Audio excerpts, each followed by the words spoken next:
তখন ভোর আনুমানিক 6টা বাজে ঘড়িতে।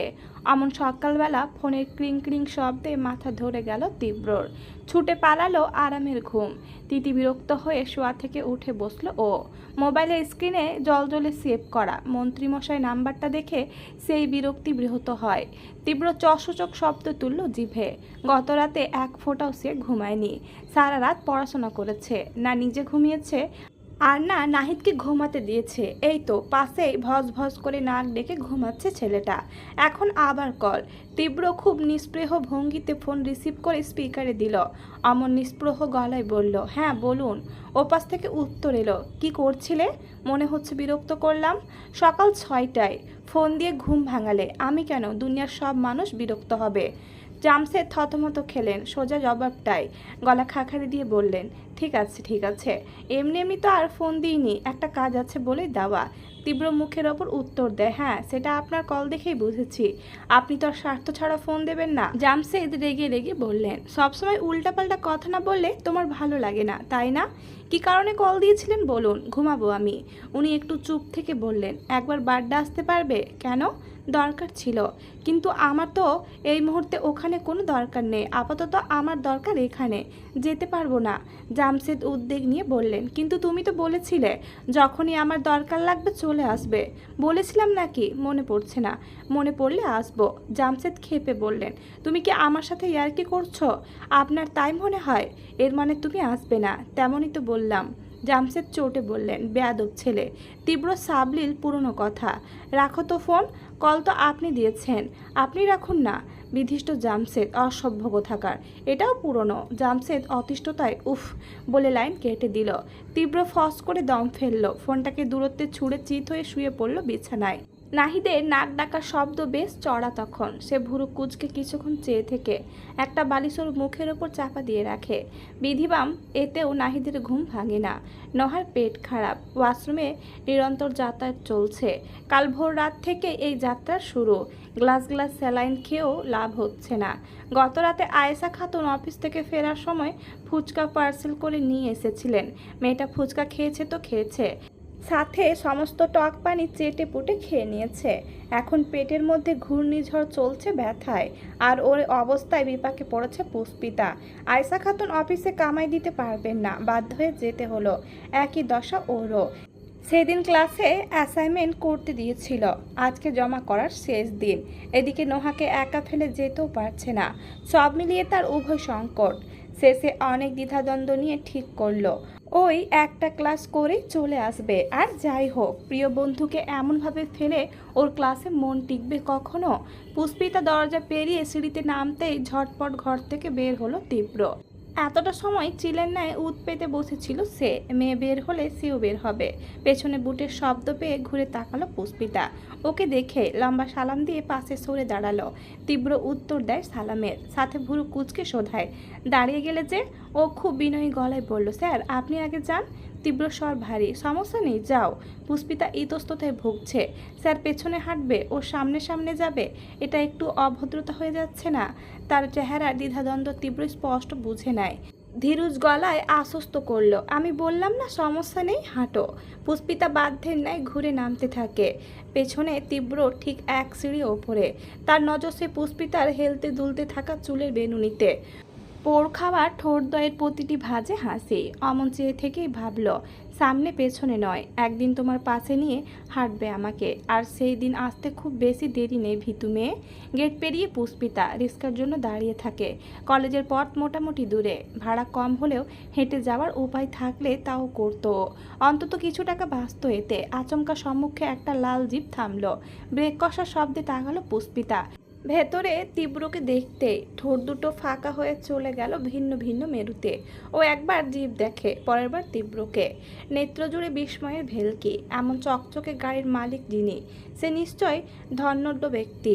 তবে এদের মতো অমন সস্তা ভাড়া বাসায় থাকে কেন? এই বাড়িতে আলাদা পার্কিং লট নেই, তাই পাশের গ্যারেজে ভাড়া দিয়ে গাড়ি রাখতো তীব্র। পুষ্পিতার নড়চড় না দেখে মনোযোগ পেতে হর্ন বাজালো। নড়ে উঠল মেয়েটা। তীব্র বলল, ওঠো। পুষ্পিতা এবার আকাশ থেকে পড়ে ঠিক শুনেছে কি না নিশ্চিত হতে বলল, জি। তীব্র সেরাই সেরাই মেজাজ থাকে। অন্য কেউ হলে এতবার একটা কথা বলাতে হয়তো চেতে টেতে একাকার করে ফেলতো, কিন্তু এই মেয়েকে সে মেজাজ দেখাতে পারবে না। তাই ভেতরের সকল উষ্ণতা খুব আলগোছে চাপা দিয়ে রাখলো। উত্তর হিসেবে জিপের দরজা খুলে বলল, সিট। পুষ্পিতা হতবাক। সে কি না স্যারের গাড়িতে চড়বে? স্যার লিফট দিতে চাইছেন। আহা, কি দয়ার শরীর ওনার, এত ভালো অহংকারী মানুষ কি দুটো হয় পৃথিবীতে? তাও মিনসে গলায় বলল, স্যার আমি চলে যেতে পারবো, এই একটু সামনে গেলেই তো। তীব্র মাঝপথে স্বর পুরু করে বলল, উঠতে বলেছি ওঠো। পরপরই পুরুষালী কণ্ঠ অন্যরকম হলো। হুইলে হাত রেখে রাস্তা দেখে বলল, দুজনের গন্তব্য যখন একসাথে যাওয়া উচিত। পুষ্পিতা জিভে ঠোঁট ভেজায় দোনামোনা করে উঠে বসলো। যুদ্ধের জয় ছিনিয়ে নেওয়ার মতন বুক ফোলালো তীব্র। সন্তপর্ণে হাসিটা লুকিয়ে জিপে টান বসালো গতিতে। পুষ্পিতা তখন গাড়ির সিট দেখছে, জানলা দেখছে, দেখছে কাঁচগুলোকে। অক্ষিকুটে তার বিহ্বলতার বান। এমন দামি গাড়িতে সে পূর্বে চড়েনি। জীবনে প্রথমবার প্রাইভেট কারে চড়েছিল সেই মাস্তানটার সঙ্গে, তাও জানটা হাতের মুঠোয় নিয়ে। না বাবা, সেসব ভয়াবহ কথা না ভাবাই ভালো। কিন্তু কি আশ্চর্যের বিষয়, প্রথমবার এক মাস্তান যাত্রার সঙ্গী ছিল, আর আজ এক শিক্ষক। পৃথিবীর দুই প্রান্তের দুই পেশার মানুষ। ও চারপাশ দেখতে দেখতে বলল, এটা আপনার গাড়ি স্যার? না। পুষ্পিতা বিভ্রম নিয়ে তাকায়। তাহলে? তীব্র জবাব, চুরি করে এনেছি। হেসে ফেলল ও। পদ্ম কুড়ির ন্যায় দুটো রক্তিম ঠোঁট সরে গেল দুপাশে। মুখ তুলল শুভ্র দন্তপাটি। তীব্র ঘাড় বাঁকিয়ে চায়। প্রথমবার পুষ্পিতার মুক্ত ঝরা হাসিটায় আটকে আসে বিলাতি মুখ দৃষ্টিযুগল।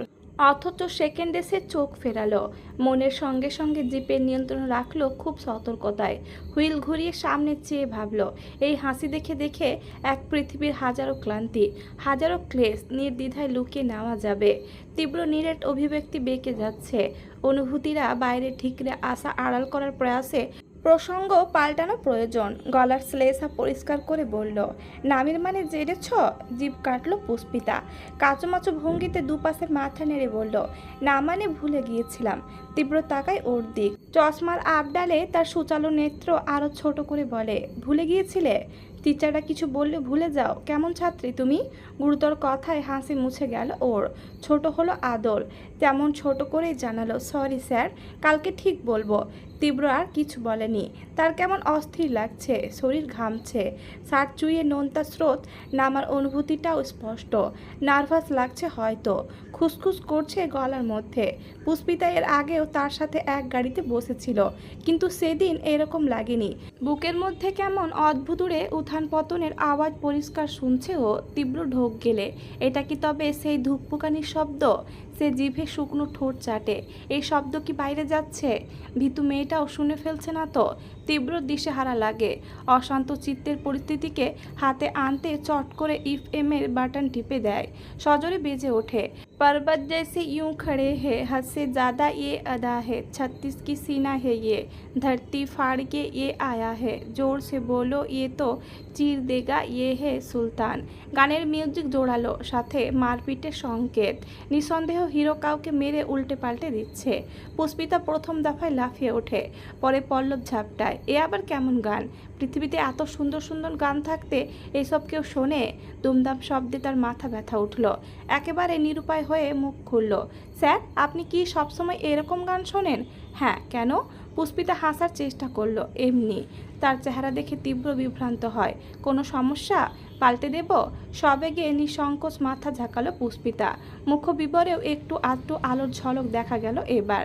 তীব্র ফের বাটন টেপে, তবে এবার আরও জোরে বাজলো, চ্যালেঞ্জ দিবি না সালা, পাঙ্গা নিবি না সালা। সমস্ত আগ্রহ ফুস করে উড়ে গেল মেয়েটার।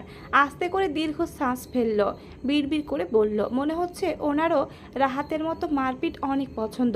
তীব্রর কানে পৌঁছে যায় সে কথা, বলতে যায় খুব, অথচ শশব্যস্ত বাক্যগুলো গিলে নিল। উল্টে ভীষণ গম্ভীর গলায় বলল, না তা কেন হবে?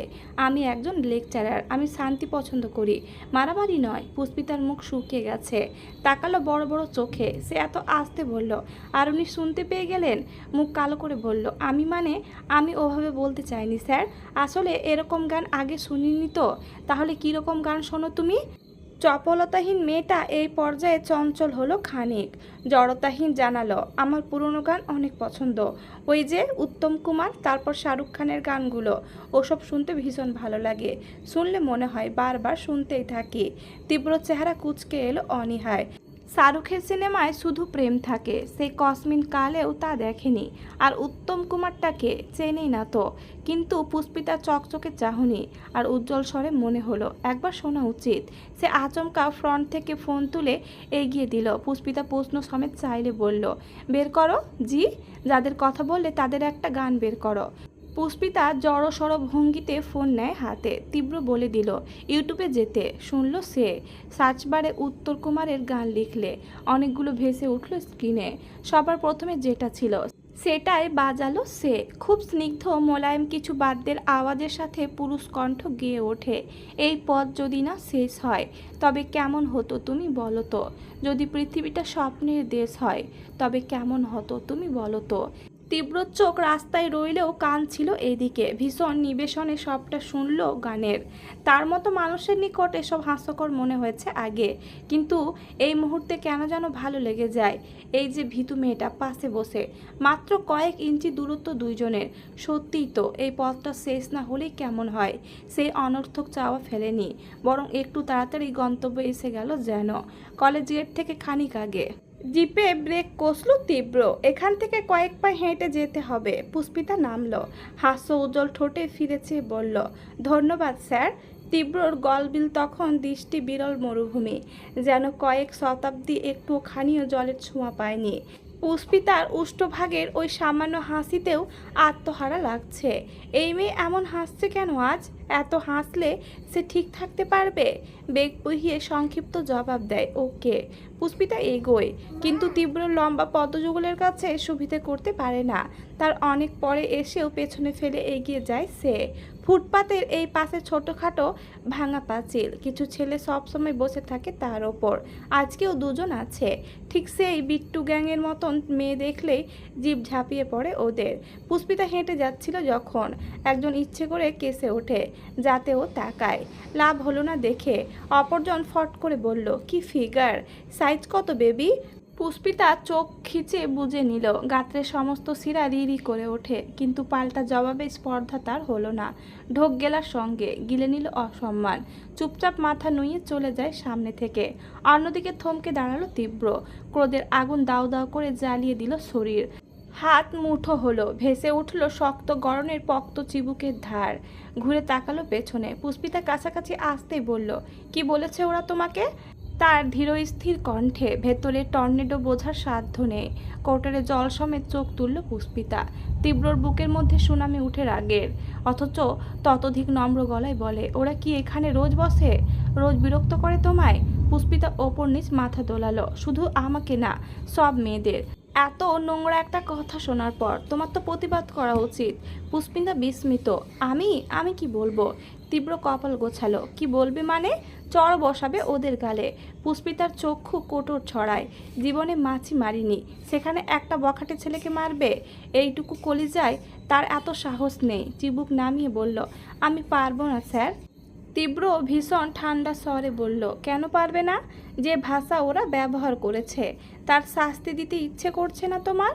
পুষ্পিতা টলমলে চোখে চায়, নিষ্প্রাণ হেসে বলে, ইচ্ছে করলেই কি একটা অনাথ মেয়ে সব পারে না? তার ওপর যে অন্যের দ্বারস্থ। আমার জন্য কোনো সমস্যা ঝামেলা বাঁধলে নোহা আন্টি ওদের সমস্যা হতে পারে। আমি তা চাইতে পারি না। আমার হয়ে লড়ার যে কেউ নেই। তীব্র কিছু সময় চেয়ে রইল, সাদাটে চোখ হিমের ন্যায়। পুষ্পিতার দৃষ্টি যখন নিচে, হুট করে ওর হাত ধরে বলল, এসো। বিমূঢ় নেত্রে চাইল। তীব্র ধরে রাখা বাঁধনের দিক দেখল এক পল। প্রশ্ন করার আগে হাতে টান বসে। একেবারে দীর্ঘ কদমে সেই ছেলে দুজনের সামনে এসে থামল তীব্র। তত্র মুখটা ফ্যাকাশে হয়ে গেল পুষ্পিতার। তীব্র হাত ছাড়ল, ওদের দিক চেয়ে বলল, নাও মারো। হতচেতন মেয়েটা আটকে ওঠে এবার। মারবে কি? তার পা কাঁপছে, বুক ধড়ফড় করছে। ছেলে দুটো মুখ চাওয়াচাওয়ি করে দাঁড়িয়ে গেল। একজন ক্ষেপে বলল, কি মারবি আমাদের? এত সাহস? পুষ্পিতার আত্মা উড়াল দেয় ডরে, ঢোক গিলে বারবার। তীব্র ওদের উত্তর দিল না, নির্ভীক মনোভাব। হাত দুটো পকেটে গুজে দাঁত পিষে বলল, আই সেড স্ল্যাপ হিম। ও ভয় পেয়ে ঘন ঘন মাথা নাড়ে, বোঝাই পারবে না। তীব্র পুরোপুরি ঘুরে চাইল ওর দিক, গাঢ় কণ্ঠে বলল, যদি নিজের শরীরকে সম্মান করো, নিজেকে সম্মান করো, তবে আমার কথা তোমাকে শুনতেই হবে রাইট নাও। বাকিটা দেখার জন্য আমি আছি। তীব্র দৃষ্টিতে জ্বলন্ত শিখা, তার কথাতে কি ছিল জানা নেই, কিন্তু সত্যি কেমন ভরসা পেল পুষ্পিতা। সহসা দানবের ন্যায় অলৌকিক সাহস ভর করল বুকে। বিগত 1 মাস ধরে এদের ছুড়ে দেওয়া এক একটা নোংরা ইঙ্গিত শ্রবণ ইন্দ্রিয়ে উৎকট হামলা চালালো, মেলি দেহে কাটার মতো বিধে খোঁচালো সে সব। অচিরে একজনের গাল বরাবর ঠাঁস করে চড় বসালো সে। কথাগুলো কে বলতো পুষ্পিতা জানে না, তাকিয়ে দেখে উনি কোনোটাকে, সামনে যাকে পেয়েছে মেরেছে। মেলি প্রহারে ওরা হক চোকায়, পাশের জন তেতে বলতে নেয়, শালি আমাকে। তৎক্ষণাৎ পুষ্পিতা ওকেও আরেক থাপ্পড় মারে। ভড়কে গেল সে ছেলে, গালে হাত চেপে গোলাকার চোখে তাকালো।